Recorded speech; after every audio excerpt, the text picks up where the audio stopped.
Hey everyone, I've just landed in Tokyo. I didn't really get much sleep on the flight. The flight itself was actually pretty good. The media system was good. And after arrival in Tokyo, I've just been through a really cool customs procedure. First you go through a scan, like a temperature scanner that just checks whether you're ill or not. And afterwards you kind of walk through this carpet which disinfects your shoes. And then afterwards you have to leave your fingerprints at the passport check and fill in a couple of forms, and now I'm just waiting for my luggage. And my first priority is try to get a local SIM card, because otherwise I'm gonna be stuck here. I'm not really exactly sure how to get to my hotel. I have only rough screenshots of what I took in Moscow. So yeah, a local SIM card is a #1 priority at the moment. So I managed to purchase a SIM card here with unlimited data plan for 14 days. I think it cost something like £45. It's not that bad. I'm just waiting for my train. The Narita airport is actually about an hour and a half from where I stay in Tokyo, so it's going to be another long journey. Yeah, but I'm super excited to be here. I've already texted one of my friends. He's unfortunately in London, but he's gonna suggest some cool places for me to visit. In the previous video I said that I'm gonna read the Lonely Planet guide for Japan, and I don't know how it happened, but on my laptop I've downloaded every single Lonely Planet guide for like Northeast and Southeast Asia except for Japan. No idea how it happened. I really need to catch up. No idea what's going on at the moment. Really getting a little bit tired from no sleep last night. I'm probably gonna try and take a 1 or 2 hour nap today and take it slow. I'm just gonna wander around the city, kind of look around some bars, get some food going. Right before we boarded the train, we were all standing outside because there was a cleaner going through all the carriages and cleaning any leftover rubbish. And as we were waiting outside, all these chairs spun around 180 degrees, one by one, so row by row. But they did it with the intention so you're always facing in the direction of travel, so you're not feeling seasick.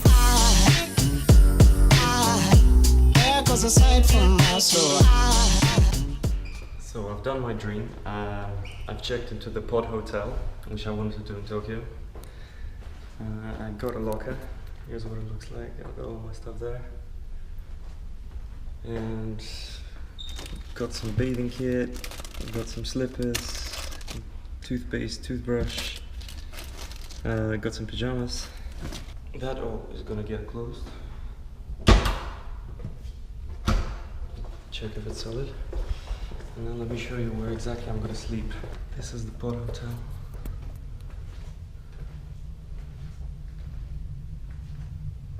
There's someone actually sleeping there right now, so I don't want to disturb them. But yeah, I'm gonna be sleeping in one of those pods. Each pod has a closing sort of curtain, so you're not distracted by someone else. And you definitely have to wear pajamas. And I feel like this pod hotel is mostly made for people who, I don't know, like, it's only like £25 a night, and you have to check in every single day and check out every single day. It's kind of complicated, but I think it's made for the people who, you know, they stumble drunk across this hotel in the middle of the night, and instead of going home, they just decided to stop and chill here. Alright, so I'm starving. And I'm really tired. I'm gonna take a nap for about 1 or 2 hours. And nearby there's a 7-Eleven shop, so I decided to go in and just check out what goods they have here.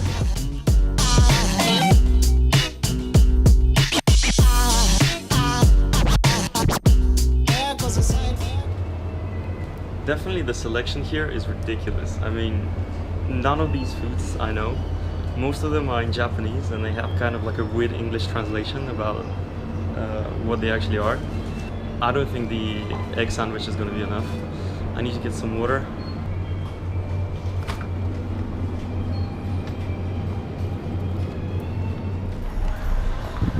Alright, so I just took a little nap, a little longer than expected. I was going to sleep for an hour, slept for 3. Just kept waking up, even more tired than before when I went to sleep. But I came out to a completely different street than when I entered. I mean, now it's night and the street is bustling with life. There's so much going on. I feel like this is more of like a career district. because I see a lot of Korean writing everywhere, and I think there's a lot of like K markets and a lot of K-pop actually, a lot of K-pop around. I'm gonna try and go to like a hipster area. Like there's a lot of one-stop shopping and people dress up really hipster. So yeah, I also went and bought some earplugs because staying in a pod hotel has its drawbacks. There's a lot of people just keep walking in and out, in and out. And one interesting thing I noticed is that although there are quite a few Japanese people in the hotel, I don't see them on my floor.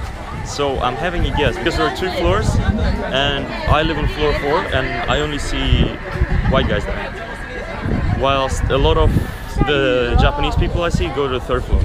I don't know if this is intentional or it's just a coincidence, but yeah, one interesting remark. There is nothing that I can understand on the street. Thank God, Google Translate now allows you to just like take a photo, then select the text, and it's gonna translate it for you, which is really cool. Yeah, this is a really dodgy street.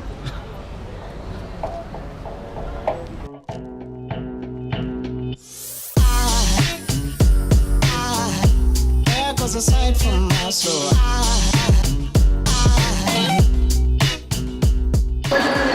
Alright, so I'm currently in the Shinjuku area and this place has completely changed. It looks like Las Vegas. There's so much neon around here. There's so many things to do. While walking here, I've seen like maybe 4 love hotels that offer beds between 2 and like 6 hours, like 1 to 6 hours, 12 hours. A lot of arcades are around here, a lot of restaurants, and the city is just bustling. Found a place to eat. Searched on TripAdvisor, looked at the reviews. People say it's a little bit touristy, but the food tastes great. I think that's exactly what I need because, yet again, I don't understand a single word that's written on most of the buildings, on most of the places.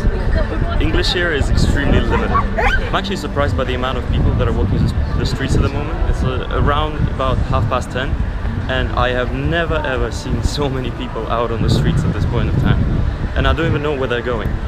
Maybe some people are going from work to the station, which is right behind me, but who knows.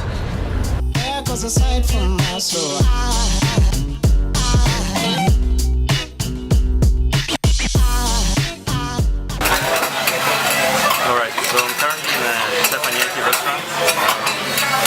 I'm sitting right in front of the grill, so there's a lot of things happening right in front of me. I've ordered 2 traditional dishes, as they say. It's basically like a pork omelette mixed with everything with like a fresh raw egg on top. And yeah, there's a lot of action going on.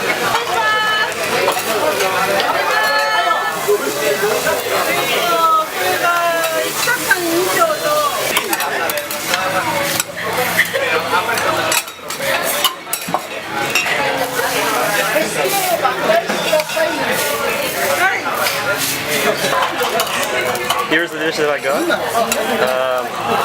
I have to use this spatula to cut it up and then eat it from like the corner at 90-degree angle. And yeah, let's try it out. Cheers.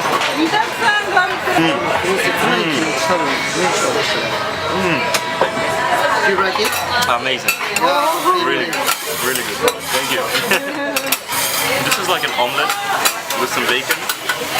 I don't know, there's some flakes on top that are moving, it's really cool. It looks like it's alive. And the it tastes incredible. This egg yolk is like oozing out of it. I don't know, it tastes incredible. You should all try it. I think it's called Okonomiyaki. Maybe I'm a little bit wrong. I'm sorry about my pronunciation, I'll get better. Now this is the actual signature dish that I'm looking for. With the raw egg yolk on top. Everybody here has suggested it is definitely a must try, so I'm really looking forward to it. There's a lot of green, there's a lot of mayonnaise on top, but I think it's going to be awesome. Alright, let's give it a try. Cheers.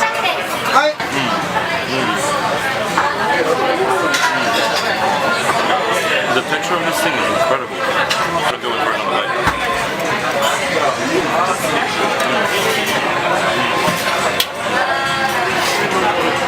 This thing is crunchy on the inside. It's got this like cabbage that's just been like flash fried and it just produces the crunch. It's also got the udon noodles inside, which have also been crisped to perfection. I've never had this texture before in my life. There's mayonnaise cut on the top of it, which is actually adding a nice kick to it. I was provided with 3 types of sauces, some mayo, some hot sauce, and the sauce that goes inside. I think I'm going to sprinkle it on and give it another shot. hot sauce really added that necessary kick. I mean, this is just amazing. This tastes incredible. Honestly, one of the best dishes I've had already. I'm gonna go head home. It's around 11 p.m. I'm gonna have an early night in just so I can wake up early and go and we can see some temples. Yeah, because that's what Japan's all about. Going and seeing some temples. Also, I'm actually gonna figure out that Lonely Planet stuff because at the moment, like, I'm just so lost into what I should be doing. I should have definitely planned it a little bit better, but we'll get there. We'll get there. Japanese people love shouting. I mean, they shouted all the time in the restaurant. When I entered, they greeted me. When I left, they said goodbye. When I paid the bill, they even shouted. And when I ordered every single dish, that we shouted across the counter. It's quite a cool experience. Boom, style check. We're given these slippers. I'm definitely ready for the Hunger Games. I'm gonna head to sleep now. I'm gonna show you what it's like. Yeah, 'cause it's